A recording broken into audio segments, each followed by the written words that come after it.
Chandrapur India की एक ऐसी सिटी जिसमें कुछ भी एक्स्ट्रा ऑर्डिनरी नहीं है।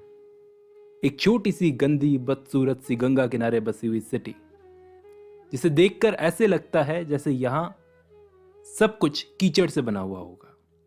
ये उस वक्त की बात है जब इंडिया में ब्रिटिशर्स रूल कर रहे थे, ब्रिटिशर्स का राज था। तो ब्रिटिशर्स ने अपने रहने के लिए बिल्डिंग्स इस सिटी से थोड़ा हटकर रेलवे स्टेशन के पास बनवा रखी थी। वहां पर हॉस्पिटल और सिविल स्टेशन से ब्रिटिशर्स की इतनी बड़ी बड़ी बिल्डिंग्स से ये चंद्रपुर सिटी बहुत ही खूबसूरत रोमांटिक टाइप की सिटी लगती थी, क्योंकि ये सिटी की हरियाली इस सिटी की बदसूरती को छुपा लेती थी। ब्रिटिशर्स भी यहाँ पर आए थे ये सब सोचकर, या फिर यहाँ पर आते हैं ये सब सोचकर कि ये एक रोमांटिक चार्मिंग टाइप की जगह होगी, लेकिन इस सिटी में रहने के बाद में उनकी गलतफहमी दूर हो जाती है जब वो यहाँ पर रहते हैं। इस गंदी सी सिटी और ब्रिटिशर्स की साफ सुथरी बिल्डिंगों में बस एक ही चीज कॉमन है, ये साफ खुला आसमान जिसे ये दोनों बांटते हैं, शेयर करते हैं। ये गंदी सिटी और ये बड़ी बड़ी बिल्डिंग्स। हम कह सकते हैं कि ये खुला आसमान एक तरह से यहाँ का राजा है इस सिटी का, जो ये डिसाइड करता है कि कब यहाँ पर गर्मी पड़ेगी और कब बरसात होगी। इस सिटी में मालाबार केव्स हैं, मालाबार की गुफाएं जो बहुत ही खूबसूरत हैं, बहुत ही खूबसूरत एक्स्ट्रा ऑर्डिनरी गुफाएं हैं। अब इसी सिटी में एक मुस्लिम डॉक्टर है अजीज नाम का। अजीज जो अपनी बाइक पर बैठा अपने दोस्त हमीदुल्लाह के घर पर पहुंचा। ये यहाँ पर पहुंचने में लेट हो गया है। वहाँ पहले से मौजूद थे महमूद अली नाम के एक आदमी, जो आपस में दोनों जने बात कर रहे थे, हमीदुल्लाह और महमूद। की चर्चा किस बात पर हो रही थी कि क्या ऐसा पॉसिबल है कि एक अंग्रेज और एक इंडियन दोस्त हो सकते हैं। महमूद अली बोला नहीं, कि इंग्लिश लोग कभी भी इंडियंस को अपना दोस्त नहीं मानेंगे। जबकि हमीदुल्लाह साहब पढ़े हुए थे कैम्ब्रिज यूनिवर्सिटी से, वहाँ पर इनके काफ़ी दोस्त थे, अंग्रेज़ दोस्त थे। तो वो ऐसे बोलते हैं कि इंडिया का तो पता नहीं, लेकिन ब्रिटेन में, इंग्लैंड में शायद वो दोस्त बन सकते हैं, इंडिया में नहीं। महमूद अली बोला कि नहीं भाईजान, ये लोग रेसिस्ट टाइप के होते हैं। तो हमीदुल्लाह बोला हाँ ये रेसिस्ट है, मैंने कब मना किया, लेकिन तब तक जब तक ये इंडिया के अंदर है। हम लोग अगर अंग्रेज़ों से ज़्यादा घुलेंगे मिलेंगे तो अंग्रेज़ों को लगेगा कि हम उन्हें बिगाड़ रहे हैं। अब मुझे देख लो यार, मैं इंग्लैंड में पढ़ा हुआ हूँ, इंग्लैंड में मेरे अच्छे अच्छे दोस्त थे, बहुत अच्छे अच्छे दोस्त थे। तो यहाँ पर अजीज़ बोला कि क्या फ़र्क पड़ता है, मैं तो इन बातों को इग्नोर करता हूँ। इन तीनों में इसी बात को लेकर आर्ग्यूमेंट होने लगा। मैं आपको बता दूँ, ये डॉक्टर अजीज़ जो है, इसकी वाइफ की डेथ हो चुकी है और इसने कभी भी लाइफ में दूसरी शादी नहीं की, ना ये करना चाहता है। ये खुश है अपने 3 बच्चों के साथ, और ये कभी कभार अक्सर अपनी सास के घर भी जाता है, मदर इन लॉ के घर पे। इसके बाद अजीज़ वहाँ बैठकर अपनी पोइट्री सबको सुनाने लगा। पोइट्री सुनकर इन लोगों को एक बार के लिए लगा कि इंडिया यूनाइटेड है। तभी अचानक एक नौकर आकर बोलता है अजीज़ को कि आपको मेजर कैलेंडर ने बुलाया है। अब अजीज़ ना चाहते हुए भी उसको जाना पड़ता है। उसने अपने बंगले पर बुलाया, पता नहीं क्यों बुलवाया है। तो बाइक उठाई, जाने लगा, लेकिन रास्ते में टायर फट गया बाइक का, तो तांगा करवा लिया। और रास्ते भर वो जिस गली से गुजरा, उस गली का नाम किसी ना किसी ब्रिटिश जनरल के नाम पर रखा गया था। एक बार को तो इसको ऐसा लगा जैसे ब्रिटिशर्स ने हमारे पूरे देश के ऊपर एक जाल सा फेंक दिया है। मेजर कैलेंडर के घर पहुंचते ही नौकर से इसकी बहस हो गई, बाहर खड़े नौकर से इसकी बहस हो गई। और मेजर कैलेंडर उस वक्त निकल चुके थे और मेजर कैलेंडर की बीवी इसका तांगा लेकर चली गई। ऐसा ही करते हैं ब्रिटिशर्स इंडियंस के साथ में, ऐसा ही बिहेव करते हैं। अब ये घर की तरफ पैदल पैदल लौटने लगा, चलते चलते थक गया और एक मस्जिद में बैठकर रेस्ट करने लगा। अब ये इसकी सबसे फेवरेट मस्जिद है। इसका आर्किटेक्चर, इसकी ब्यूटी इसको बहुत पसंद आई, और ऊपर से चांद की रोशनी जो पड़ रही थी वो इस मस्जिद को और ज़्यादा खूबसूरत बना रही थी। इसका सपना है कि एक दिन ये खुद की मस्जिद बनाएगा, मतलब खुद से एक मस्जिद तैयार करेगा, एक रिलीजियस काम करेगा, और जो कब्र होगी उसके ऊपर पोइट्री ये खुद लिखेगा। लेकिन तभी इसने क्या नोटिस किया कि मस्जिद में एक अंग्रेज औरत भी आ चुकी थी। पता नहीं क्यों उस औरत को देखकर इसे गुस्सा आ गया। वैसे ही अंग्रेज़ों पर इसको गुस्सा तो था ही, तो औरत को देखकर गुस्सा आ गया कि ये लोग मस्जिद में भी घुसा है, मस्जिद को भी नहीं छोड़ा, ये कोई गुफाएं नहीं है जो जांच पड़ताल करने यहाँ पर ये आई है। तो ये उस पर चिल्लाने लगा, लेकिन वो अंग्रेज़ औरत बोली कि मैं जानती हूँ ये रिलीजियस प्लेस है और मैं जूते उतार के आई हूँ। देखिए, मुझे पता है इंडिया के अंदर रिलीजियस प्लेसेस के अंदर जूते पहनकर नहीं आया जाता।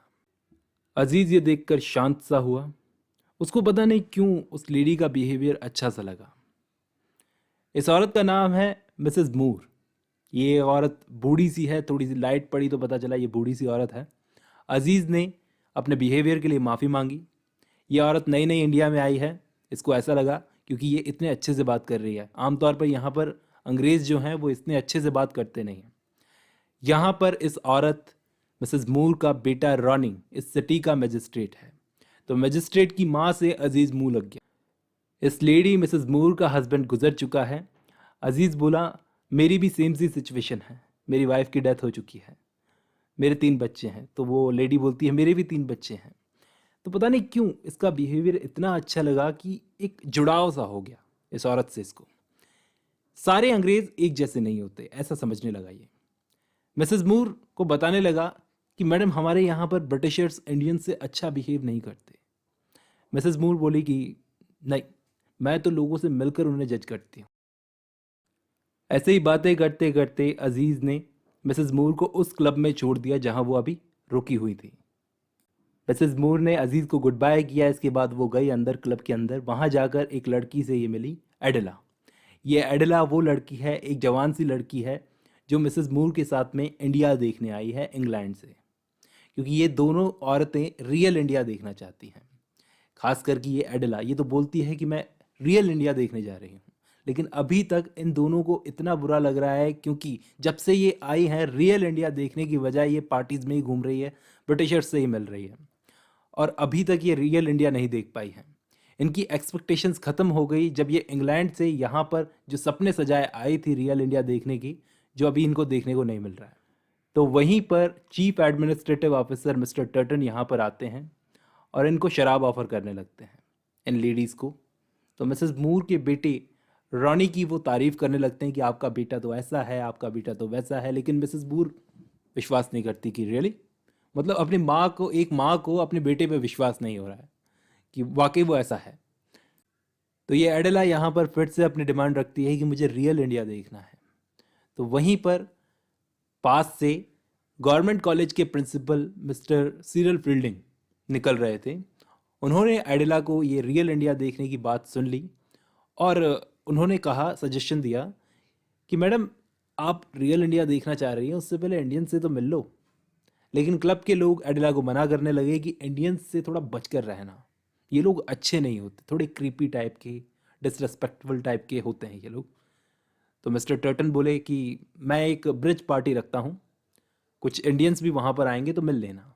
लेकिन मिस्टर टर्टन किस टाइप के इंडियंस को बुलाएंगे एज अ गेस्ट? बहुत ही बड़े बड़े टाइप के। ठीक है, तो एक बड़ी ब्रिज पार्टी होने वाली है। अब ये रॉनी अपनी माँ मिसेस मूर और एडेला को लेकर घर जाने लगा। रास्ते में मिसेस मूर बोली कि मस्जिद में आज एक बहुत ही अच्छा यंग मैन मिला था। रॉनी ने कुछ भी रिएक्ट नहीं किया, उसने सोचा कोई अंग्रेज़ मिला होगा। लेकिन जब मिसेस मूर ने कहा कि वो इंडियन था तो रॉनी लाल पीला हो गया कि मम्मी ये इंडियन से बात मत किया करो, ये लोग क्रीपी होते हैं, ये अच्छे नहीं होते, ये रिस्पेक्ट करना नहीं जानते, जंगली टाइप के होते हैं। और घर पहुंचते पहुंचते अपनी माँ को पूरे रास्ते ये सुनाता रहा। मिसेस मूर घर जाते ही अपने बेटे से बोलती है कि ऐसे बिना मिले लोगों को जज करना बंद कर दो बेटा। तो रॉनी बोला, मम्मी आप एडेला को अजीज़ के बारे में मत बताना प्लीज़, मैं नहीं चाहता कि एडेला को पता चले कि यहाँ पर इंडियंस को हम कैसे ट्रीट करते हैं वगैरह वगैरह। अब अगले दिन जैसा कि मिस्टर टर्टन ने वादा किया था, एक बड़ी सी ब्रिज पार्टी ऑर्गेनाइज की गई। कुछ इंडियंस को भी उस पार्टी में बुलवाया गया। इंडियंस को बड़ी हैरानी हुई कि हम लोगों को यहाँ पर क्यों बुलवाया जा रहा है। अब इस पार्टी में नवाब बहादुर जैसे बड़े बड़े लोगों को बुलवाया गया था। मतलब इंडियंस भी ऐसे जो बड़ी बड़ी रॉयल फैमिलीज से हो।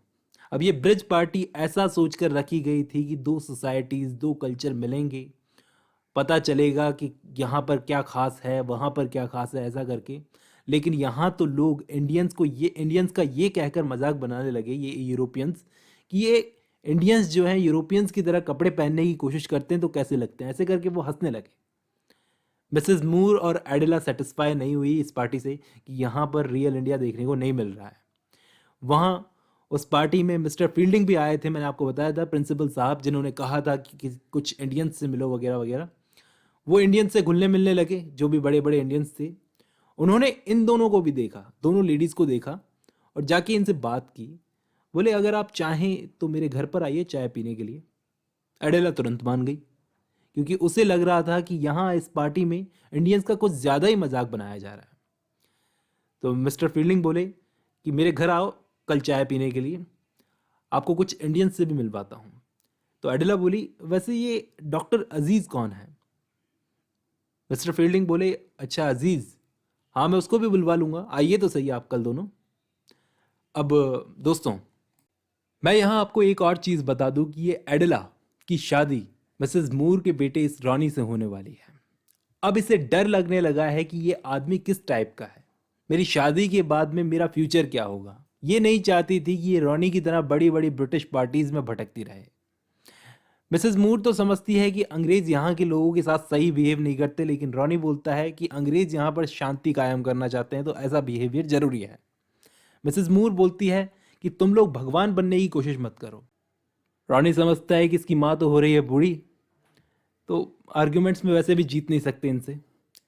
अब वहाँ पर अजीज़ ये ब्रिज पार्टी में गया नहीं था, उसको इनवाइट किया गया था ब्रिज पार्टी में, क्योंकि ये मेजर कैलेंडर जैसे लोग जो इसके सुपीरियर हैं, जो इससे ढंग से बात नहीं करते। तो अजीज़ एक सर्जन है, मेजर कैलेंडर से बहुत अच्छा सर्जन है, लेकिन ये इस पार्टी में नहीं गया क्योंकि इसको सारे अंग्रेज जो हैं कॉमिक फिगर्स लगते हैं। इसके अलावा जिस दिन ब्रिज पार्टी हुई थी उस दिन इसकी वाइफ की बरसी थी, 1 साल हो गया था, और ये अपनी वाइफ से बहुत प्यार करता था, इसलिए इसने शादी नहीं की, मैंने आपको बताया था। अब इसे एक और इनविटेशन मिलता है मिस्टर फील्डिंग की तरफ से कि आओ भाई कल हमारे घर चाय पीने आओ, चाय पर। अजीज़ को मिस्टर फील्डिंग का ये इनविटेशन देखकर काफ़ी अच्छा लगा। अरे प्रिंसिपल साहब ने बुलाया, तब तो जाना पड़ेगा। तो इस इनविटेशन को एक्सेप्ट कर लेता है। इसकी आगे की स्टोरी नेक्स्ट वीडियो में।